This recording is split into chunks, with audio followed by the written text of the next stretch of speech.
और याद कीजिए, अभी जब मोदी जी ने ऐलान किया इसी बिहार की धरती से और कहा कि पाकिस्तान में जो आतंकी ठिकाने हैं इसको उड़ा दो, तो पाकिस्तान ने चाइनीज बम फेंकना शुरू किया।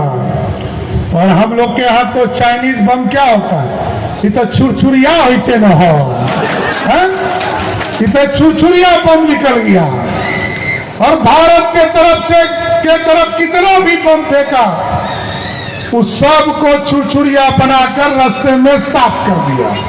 ये है मोदी जी की ताकत। इसलिए साथियों, मैं आग्रह करने आया, निवेदन करने आया, 2025 का चुनाव आने वाला है। 1 महीने तक अभी और वोटर लिस्ट का सर्वेक्षण का काम चल रहा है और कोई भारत का नागरिक नहीं है, क्योंकि आप कटिहार के लोग हैं। आपके बगल में जो जिला है वो बांग्लादेश का जिला है ना? तो कहा बांग्लादेश वाला आ जाएगा तो उसको दीजिएगा, वोटर लिस्ट में नाम दीजिएगा। और ये मैंने कहता हूं, 1992 में लालू प्रसाद जी ने, 2005 में ममता बनर्जी ने कहा था कि घुसपैठियों को किसी भी कीमत पर भारत का नागरिकता नहीं दिया जा सकता है। तो हम कैसे दें, जब मोदी जी का तो साफ तौर पर कहना है वाली घटना हो सकती है क्या लोकतंत्र में? ये राजतंत्र नहीं है साथियों, क्योंकि राहुल गांधी और राजद के युवराज तेजस्वी यादव को लगता है कि मेरे माता पिता बिहार के मुख्यमंत्री रहे। राहुल गांधी को लगता है साथियों कि इस देश में मेरी मां सुपर पावर रही 10 साल, मेरे पिताजी 5 साल तक प्रधानमंत्री रहे।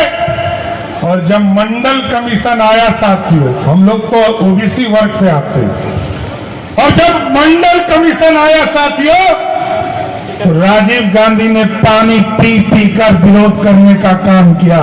इसका बदला लीजिएगा ना?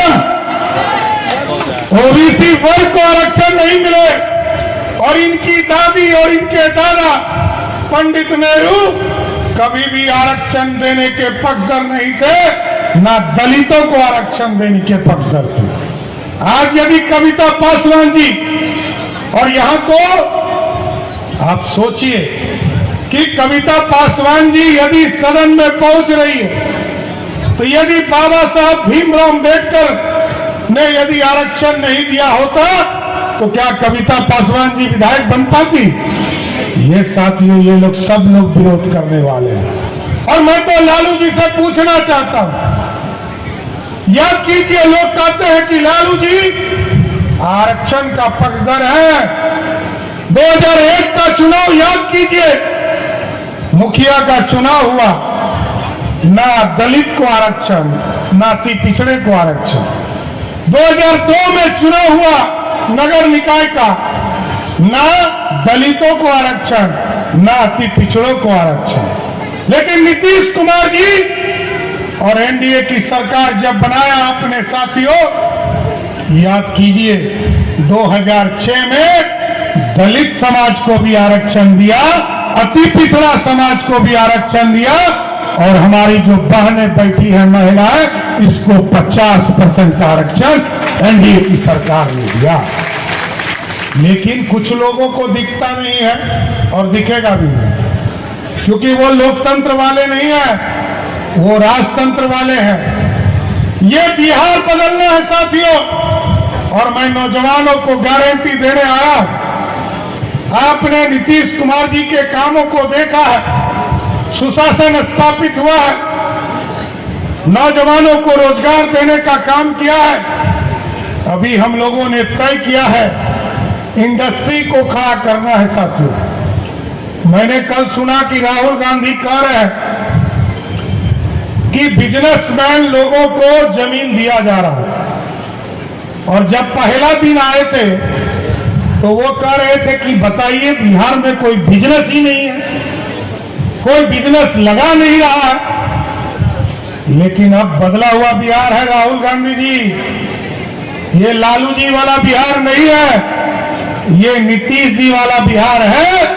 अब जो उद्योग लगाएगा उसको 40 करोड़ रुपया इंसेंटिव भी दूंगा और बिहार में जमीन भी उसको 1 रुपया में देकर यहां पर रोजगार लगाऊंगा।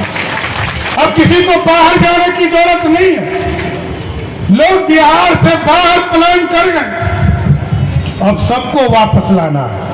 आप लौट चले और लौट कर बिहार की समृद्धि बनाना है। आप देखिए दूसरे राज्यों को हम देखते हैं तो वो सब खड़ा हो चुका साथियों, और सब बिहार के लोग जाकर आप देखिए दिल्ली के चारों तरफ पूरा, चाहे वो उत्तर प्रदेश हो, हरियाणा हो, पंजाब हो, राजस्थान हो, सब पड़ गया। बॉम्बे को देखिए 3 तरफ आप देखिए, एक तरफ तो समुद्र है और 3 तरफ बढ़ चुका। चेन्नई को देखिए, एक तरफ पानी है और 3 तरफ बढ़ चुका। लेकिन जब कलकत्ता को देखिएगा तो उसके चारों तरफ गरीबी ही गरीबी है।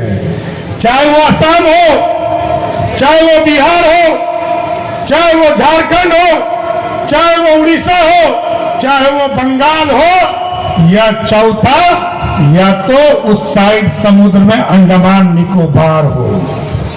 क्योंकि बदलना है बिहार को, तो बिहार कैसे बदलेगा साथियों? 2 कमजोरी थी साथियों, याद कीजिए 2008 में 1,92,000 क्यूसेक पानी नेपाल ने छोड़ा था। पूरा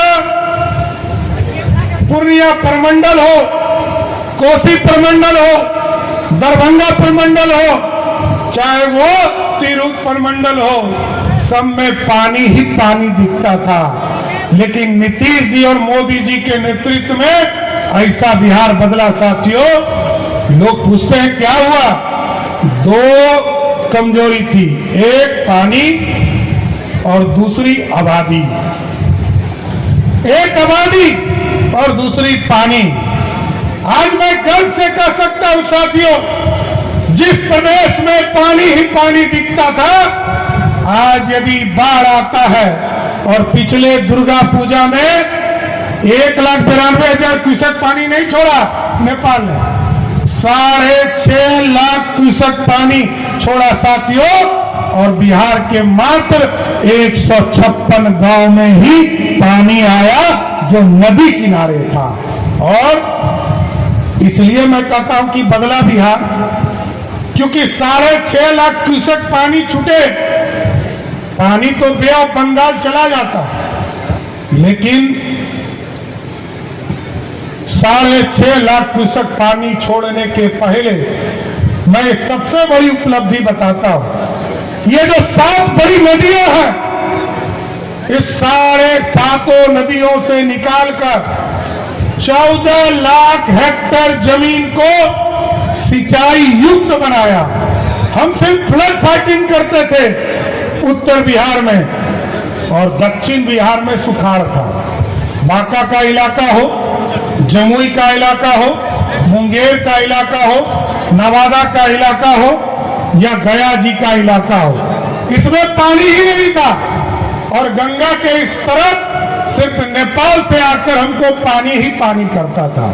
अब हम लोगों ने तय किया कि अब गंगा जी में जब पानी अधिक होगा तो हम सुल्तानगंज से उठाकर बांका में डालेंगे, हलमना डैम में, मुंगेर में डालेंगे, खड़गपुर झील में, और मोकामा से पानी उठाकर राजगीर में डालेंगे, नवादा में डालेंगे, जिससे बिहार के लोगों को बाढ़ कम देखना पड़े और बिहार विकसित हो सके। और दूसरा, कहते हैं कि आबादी, कल तक लोग कहता था अडानी, अंबानी, टाटा की ही सरकार है। क्यों? क्योंकि पहले टैक्स वही देते थे। पहले कोई गरीब आदमी के पास टैक्स के लिए नहीं आता, जहां से फैक्ट्री से निकलता था वहीं टैक्स लग जाता था और सब पैसा वो ले लेता था। लेकिन मोदी जी ने जीएसटी लाया साथियों, और आज मैं बता रहा हूं 3,17,000 करोड़ का बजट मैंने पेश किया, तो बिहार के पास जो अपना संसाधन है वो मात्र 60 से 70,000 करोड़ का। लेकिन मोदी जी दिल्ली में बैठे हैं साथियों, हमको 3,17,000 करोड़ में 2,40,000 करोड़ रुपया मोदी जी देते हैं, जिससे आज बिहार बढ़ रहा है और बिहार को रफ्तार पकड़ा है। और आम लोग, अब तो आप पहले बिस्किट खरीदते थे तो सीधा पैसा उसके मालिक के पास चला जाता था, लेकिन मोदी जी ने कहा जीएसटी लाओ और गरीबों को सीधे सरकार से जोड़ो। आप जो 5% टैक्स देते हो वो सीधा सरकार के खाते में जाता है, और आज एक व्यवस्था बन गई। अभी तो हम कल ही रिपोर्ट मैंने जमा किया है साथियों, भारत की सरकार 3 और 4 तारीख को जीएसटी की बड़ी बैठक करने वाला है, और मैंने रिपोर्ट जमा किया है। ये जो आम आदमी के जरूरत की चीजें हैं, या किसानों के चीजें हैं, या इंश्योरेंस के चीजें हैं, उन सब का टैक्स कम से कम आधे से भी कम करने का काम मोदी सरकार करने जा रही है, ये भी बताना चाहता हूं सर।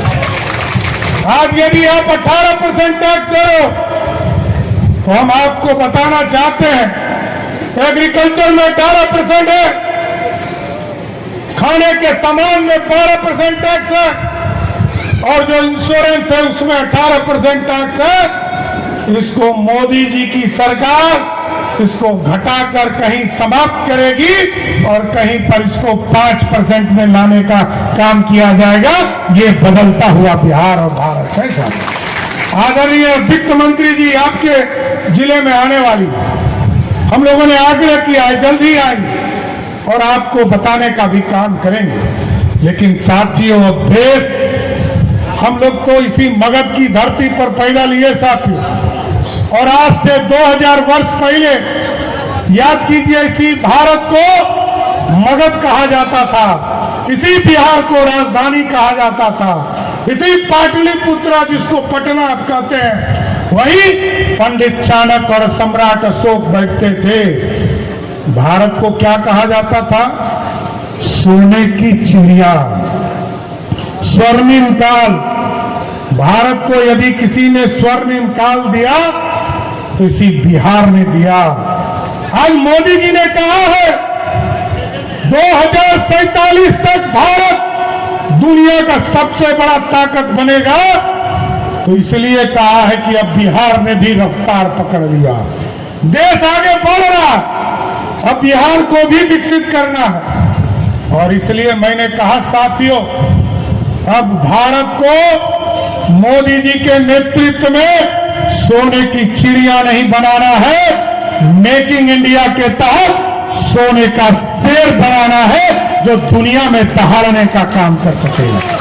और आज दहाड़ रहा है कि नहीं दहाड़ रहा? दहाड़ रहा है कि नहीं दहाड़ रहा? लोगों ने कहा, राहुल गांधी कहा कि नरेंद्र सरेंडर कर गया। अमेरिका का ट्रंप जो है बोल रहे थे कि मैं टैक्स लगा दूंगा। टैक्स लगाने के बाद भी सर झुका रहा है क्या मोदी जी? कर रहे हैं? आपको लग रहा है कि मोदी जी झुकने वाले हैं? क्योंकि मोदी जी का स्पष्ट नीति है साथियों, हम ना सर उठा के बात करेंगे, ना सर झुका के बात करेंगे। अमेरिका वालों, तुमसे हाथ में हाथ डालकर तुमसे बात करेंगे। ये बदला हुआ भारत है। और आपने देखा 10 साल तक देश का प्रधानमंत्री बोलवे नहीं किया, बोले चले हो, बोले चले।